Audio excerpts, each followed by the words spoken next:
Hello, BookTube. Recently, mysteriously, inexplicably, this channel reached 8,000 subscribers, and I put out the call for questions, as I always do, and I got bombarded with a bunch of them. So I'm going to do, for 8,000 subscribers, what I've done all along, and answer those questions, and we'll do them in batches of 30 minutes each, and see how long it takes us to get to the end. So, let's see here. First up is Brandon Guimond, Guimond. The fact that you don't do all the flashy stuff is the reason people like you. You're authentic. There's nothing fake about your videos. I get the impression that if I sat down with you in real life, you would act the exact way in person as you do in these vids.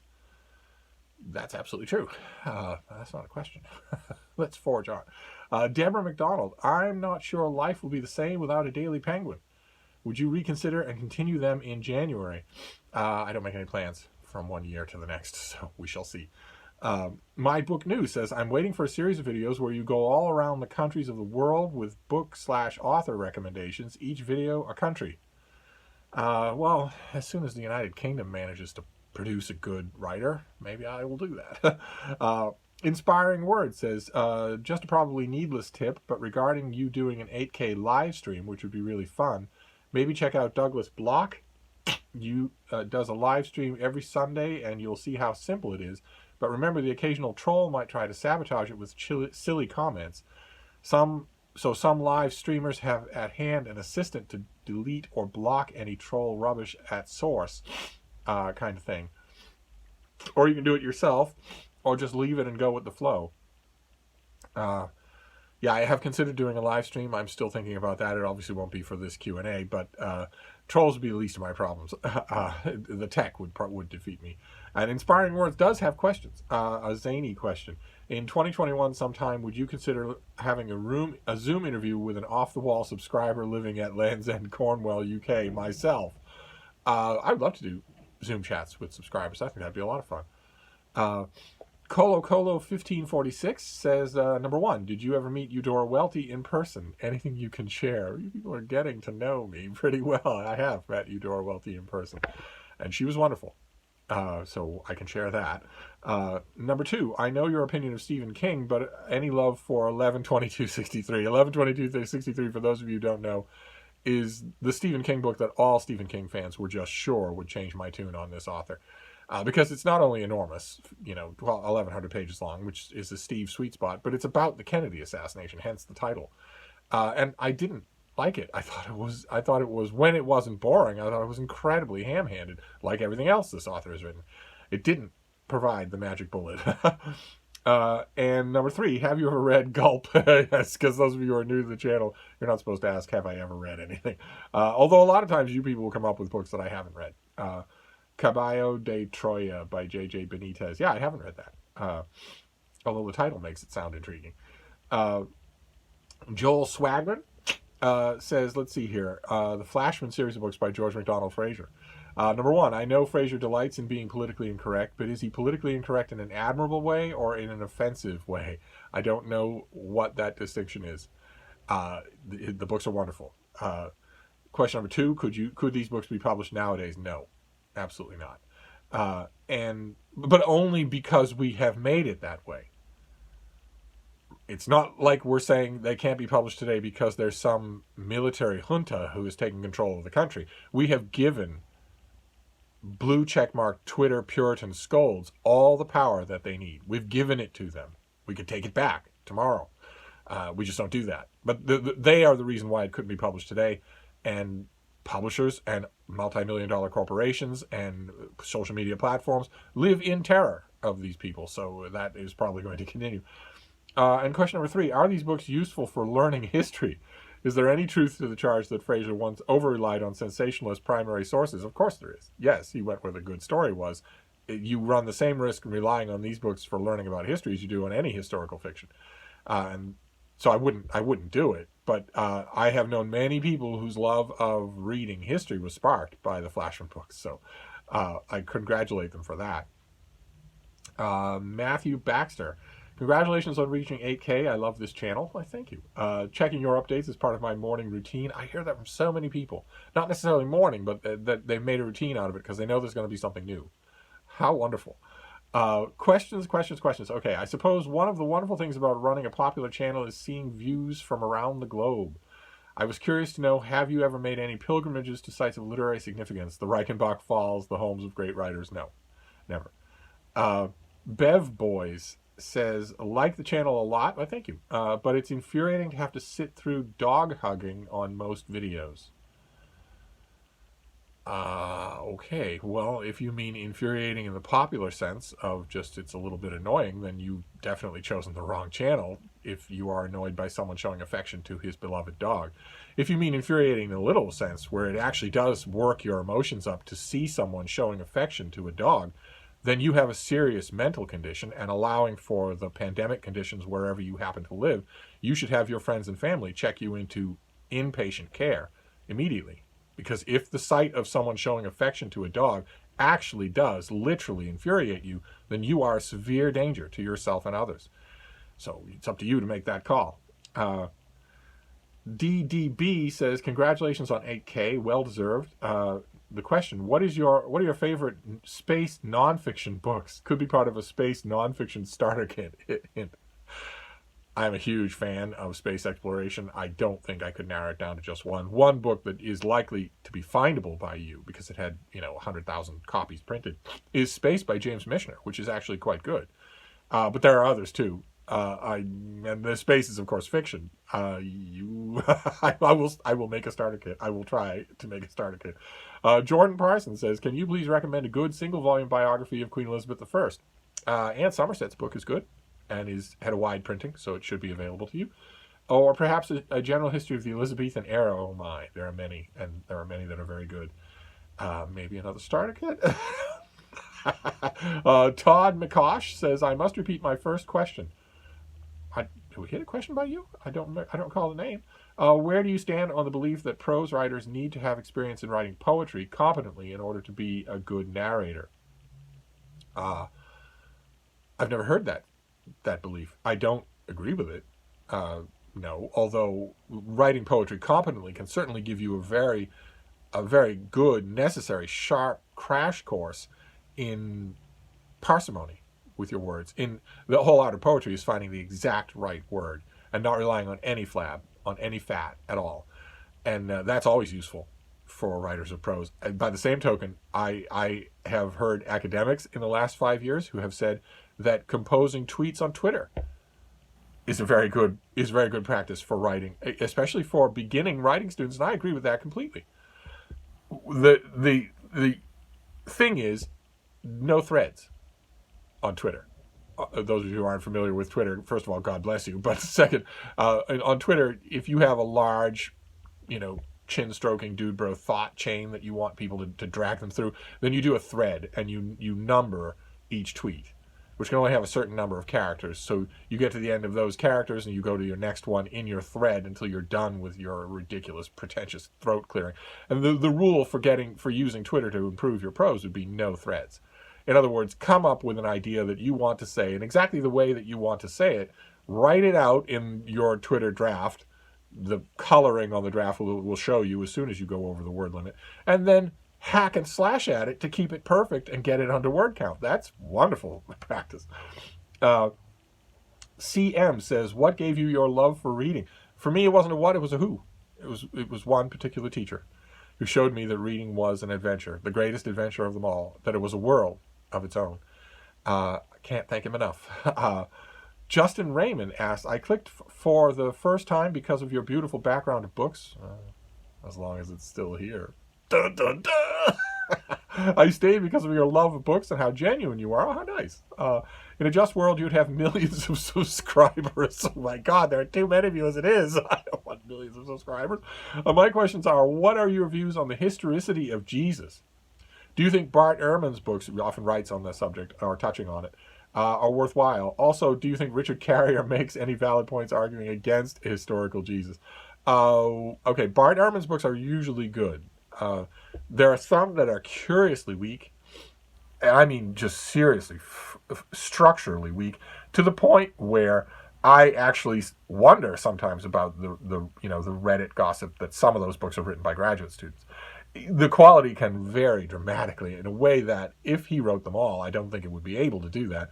Also, for those of you who don't know, Richard Carrier is an independent scholar who has been arguing for years that Jesus is not a historical figure and that it's easily demonstrable that he's not. Carrier makes a lot of fantastic points, including a couple that I believe are irrefutable. He himself is incredibly irritating, even more irritating personally than Bart Ehrman is. And maybe, if the rumors are true, also personally odious. So, and that, despite all that we talk about on this channel about separating the art from the artist, that can put a stink on what you're doing. Nevertheless, I have read his books. And getting back to the main question, what are my views on the historicity of Jesus? I myself think that this is a perfect demonstration of what the active craft of history should be. There shouldn't be any sacred questions. It should be that you raise questions, serious doubts, in a serious way, and historians are thereby obligated, if it's in their field and they're interested in taking up the gauntlet, they are obligated to respond. When serious historians, whether it's the Kennedy assassination or the 9/11 terrorist attacks or the reality of the Holocaust or the historicity of Jesus as a figure who walked the earth, historians can't just say, well, how dare you? Or, well, no, this is settled. There's a consensus here. Consensus doesn't mean anything. And the arguments against the historicity of Jesus are very, very strong. I myself think that I myself think it's likely that there was some figure that was the grain of sand that caused the pearl of the whole Jesus story. But you absolutely cannot prove it with documents. And that is key. That is a huge, huge deal. You absolutely, with all due respect, the little of it that's deserved to William Lane Craig or shucksters like him, you cannot prove the historicity of someone using a religious text, especially when the religious text is all you have. The only textual attestation that we have from anywhere near the time period of Jesus that attests that he was a living, breathing, individual person is the Gospels and the Epistles. It's the New Testament. And those are religious documents in which the figure that they are attesting to the reality of, they are also claiming is a demigod, a divine being who's been present since the dawn of time and can heal the blind. Well, okay, I've never met anyone who's been present from the dawn of time, and I've never met anyone who could heal the blind. I've never met anyone who could heal a leper. I've never met anyone who could raise someone from the dead, and neither of you. Those are fantastical categories. No one has ever met or experienced anyone who can actually do those things in any kind of verifiable way. So a claim that this character of Jesus in the New Testament is historical, that also includes those claims, is you can dismiss it on its face. That's not the same thing as stamped coins with Julius Caesar's face on them. That's not the same thing as aqueduct foundations that have Augustus Caesar carved right in them. By workmen who were told to do that by someone else, who was told to do that by someone else, who also. My point is, I think it's a far more active question. It's the reflex of people like Bart Ehrman to dismiss it, to say, these are crackpots. They're crackpots. Show me a credentialed historian who raises these questions. Well, I don't know what that means. Bart Ehrman is not the only one who responds that way, but I know plenty of people. Richard Carrier is not the only one. A friend of mine is rather prominent as a person who questions the historicity of Jesus and who has plenty of books to his credit, and I couldn't care less what his academic credentials are if he raises points that are historically knowledgeable and scripturally accurate and that require you to respond, and your best response is, well, you're not working from Yale. I myself think that it is an active question. I think there was probably a prime mover, so to speak, at the beginning of the Jesus movement. But it being the Jesus character who is more or less reflected in the four Gospels, much less that any of the things happen to that Jesus character, miracles, a resurrection from the dead, no. We know that those things are impossible. No one has ever known anyone who could do those things. Richard Carrier is fond of citing Bayesian theorem and saying, well, No, we have to extrapolate from what we know. That's the only way we can do it. So if you show me the New Testament, if you show me the Gospels, and you say, well, look, this character is walking around in a historical setting. He's referring to historical people. He must have been historical. No. But anyway, well, that's a whole video on its own. Oh my, or a series of videos. So let's just move on. A view from the bar. Oh God, he's trouble. Let's see what he has. Is he gonna call me names? First off, congrats. You're absolutely divine. Oh. Anyway, thank you. And you're also literally the only person confounded by your popularity. Well, okay, but I am confounded by my popularity. I'm loving these questions, but I'm not letting that subject off the hook. To me, it is also an open historical question. Why this channel? Why we're talking about 8,000 subscribers? But we'll let it go. Secondly, I'd like 3 stories if you'd indulge me. Number 1, what was your reaction when you first saw Star Trek the Motion Picture in theaters? Okay, I'm wondering why you're assuming that I did, considering that it's a well-known, historically documented fact in the New Testaments that I am 28 years old. But let's play along. I thought it was a mess. I was, that whole months ahead of time, I was reading Starlog magazine. I was following every update. I was giddily eager to see my old crew back together in a movie.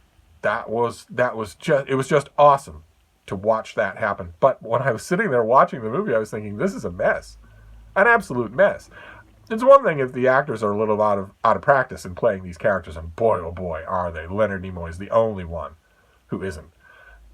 All the others, oh God, very, very awkward. But on top of that, the movie's a mess.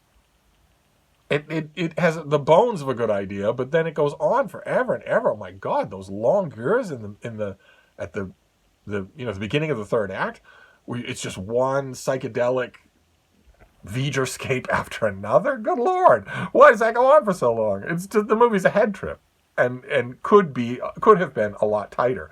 So my first reactions were mixed. I was so happy to see it, and of course, the scene in the middle where Montgomery Scott gives Admiral Kirk an exterior tour of the Enterprise before he sets foot back on board as commanding officer. But I thought when I left the theater, one of my first thoughts, aside from trying to protect myself from an irate crowd, because I went with my best friend who was an engineer, and who said about halfway through the movie out loud so that everybody in the theater could hear him, I bet this thing is the Voyager spacecraft. We're lucky we got out alive. But aside from that, my first reaction when I walked out of the theater was that was a tremendous indulgence, and now we call it fan service, but that I doubt we'll see another movie. My first thought was, this will certainly not make money.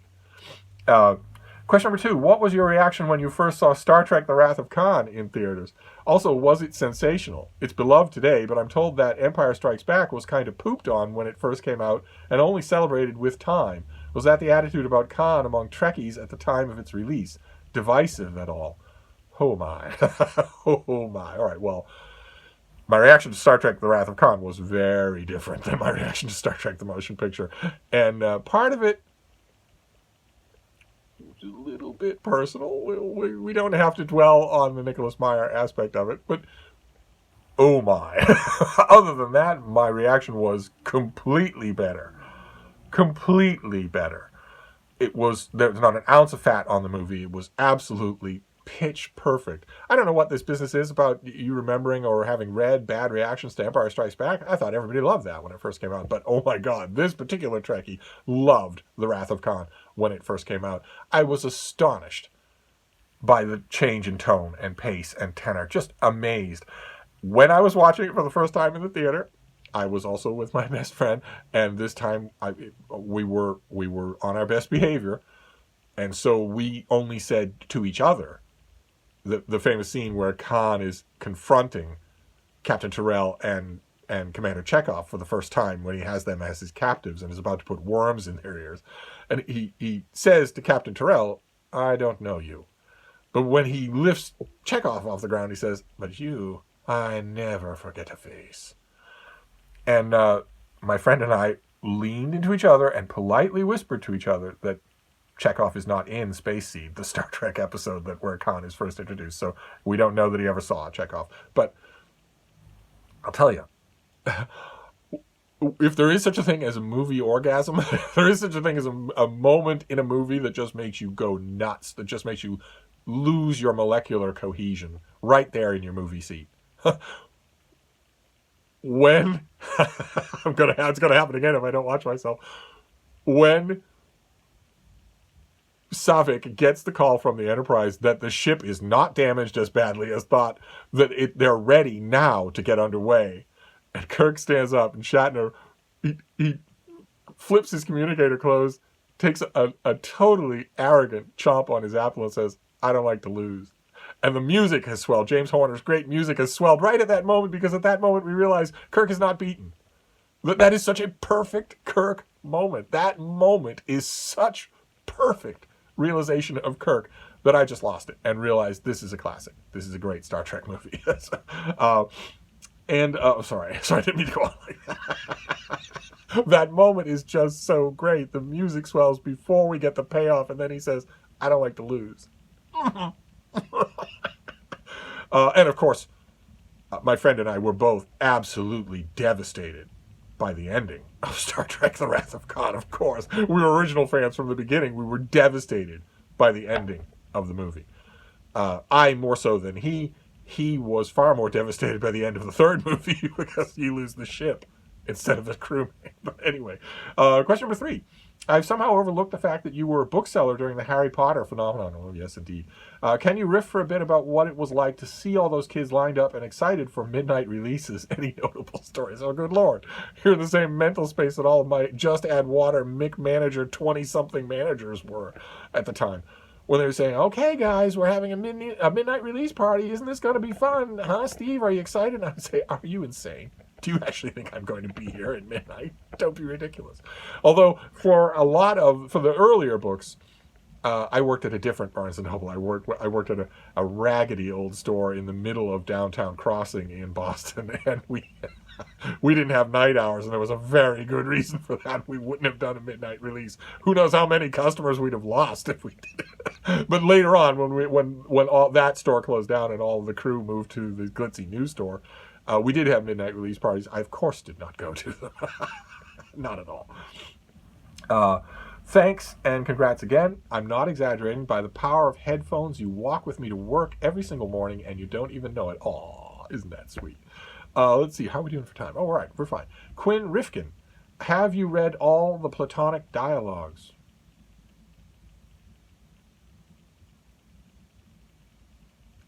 Yes, I have. What do you think of Plato? I think he's overrated. I've never enjoyed the Platonic dialogues, with the sole exception of the Apologia, the Death of Socrates. That's the only one that I've liked. Congrats on 8K. I have a couple of questions if you don't mind. Is this still Quinn Rifkin? I don't know. I copied all these questions over from the YouTube comment section to a Google Doc. So if I'm messing things up or skipping your question, that's the reason why. Well, I'll just assume that it's still Quinn Rifkin. Number 1, what do you think of Harold Bloom? I like him. Number 2, what do you think of Cormac McCarthy's Blood Meridian? I hate it. Number 3, what do you think of Donna Tartt's Secret History? It's a very good academic thriller. It's not the second coming of Jesus Christ, but it's a very good academic thriller. Hannah's Books says, congratulations. The community here on this corner of BookTube, and especially on this channel, welcomes disagreement and meets it with respect. And I think many of us are very hungry for that approach in a world in which no longer seems to feel comfortable with it. I agree with that. Boy, oh boy. And now a question. Which biographies of George Eliot would you recommend? Well, the one by Catherine Hughes was pretty good. And what is still missing in the biographies of what is still missing in the biographies of her? Such a perfect Hannah question. Yeah, you're right. Oh, what a conversation you and I are going to have someday over wine and calzones when you make your way up here in a post-pandemic world. Yeah, you're right. You've of course put your finger right on the problem. There is something missing from all of these. In my opinion, the thing that is missing is an estimate of Eliot that on the footing that she would have agreed with. All the major George Eliot biographies that I've read are they swing wildly on the spectrum between either a weird kind of fussy veneration or a weird kind of obscurantism. When George Eliot wanted to simply be taken seriously as a serious literary figure, I have a hard time putting my finger on the exact thing I'm talking about here, but I can tell. I can put it this way: the tenor, the tone of any biography of Henry James is completely different from the tenor and tone of any biography of George Eliot, when they should be the same. So I guess when you ask what's missing, the answer is you ought to write a biography of George Eliot. I bet that element would be taken care of. How are we doing? Oh, all right, one more. Eric says, "Oh, Steve, you're right about this one. Quote, subscriber counts are a mystery like religion and should never be rationalized." G.K. Chesterton. I wonder how many subscribers he'd have. My question is, who, or if not what, do you suspect killed Drood? I think it was Brian at Bookish. Richardson Reads says, "So when you visited Vermont, what do you love most? Queechy, Listen, Books A Million, or Newbury Comics? OMG, I forgot Bridgewater, the center of Frida fandom." You should make an appearance, baby. Your name has been mentioned. Here, let's get you in this video. Oh, there you are. Oh, you could do with a little trim, couldn't you? Look at your face. Me sainted ma would have said you look like the wild woman of Borneo. You're never going to go to Borneo. No, you're not. You're not a traveling dog. Like my beagles were. Oh, you wouldn't have liked them. They wouldn't have liked you. Well, that's all right. I do. There you go. So where were we here? Oh, right. We were doing Mark at Richardson Reads. Where did we go? Oh, Frida, you ruin things again. You always ruin things. You ruin everything. Here, let me get back to where it is here. But in answer to the question, the question was about the places that we go when I used to visit Vermont. And they were Queechy, which is a sprawling antique mart where all sorts of secondhand and antique stuff is sold on consignment. You find all sorts of treasures there, and dogs are welcome. And I love that. I love the place. They also have an alpaca farm out back, so Frida has met alpacas. Then Listen is a Goodwill style, or a company buys a few empty warehouses and fills them with secondhand goods. Very good chain up there. Books A Million is their retail book chain.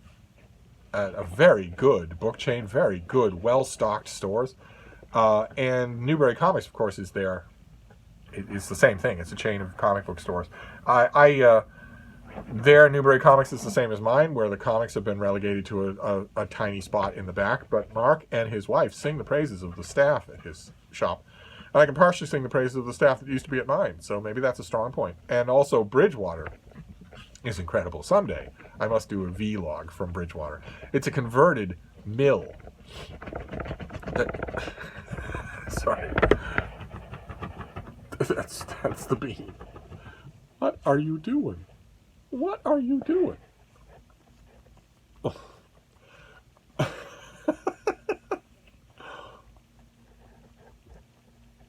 Baby, why don't you settle down? Right? Bridgewater is a secondhand store, fantastic. The woman who is always behind the register is terrific, and remembers Frida. Frida makes an impression wherever she goes, but Bridgewater is definitely the center of Frida fandom. Oh goodness! Oh, what a diva! Oh God! But in terms of which is my favorite, you're underestimating yourself, sir. My highlight for any trip to Vermont is that couch right in the living room.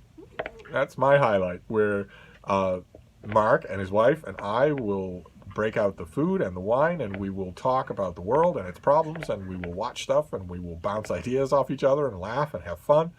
And then when it's too late in the night for responsible people to still be up and sipping wine, then Deb, Mark's wife, will go off to bed because she has to get up first thing in the morning to get the world started again. And Mark and I will just go right on. We will just go right on talking about science fiction, talking about Star Trek, watching Star Trek on his... Baby, what are you doing? You're shaking the camera, little bean. She must know she's being talked about. And those are great. Those evenings are fantastic. That's the highlight. Okay, we're going to wrap it up with Mark. I will wrap this up. We'll go right back to number 2. Once I settle the bean down, I hope. Good Lord.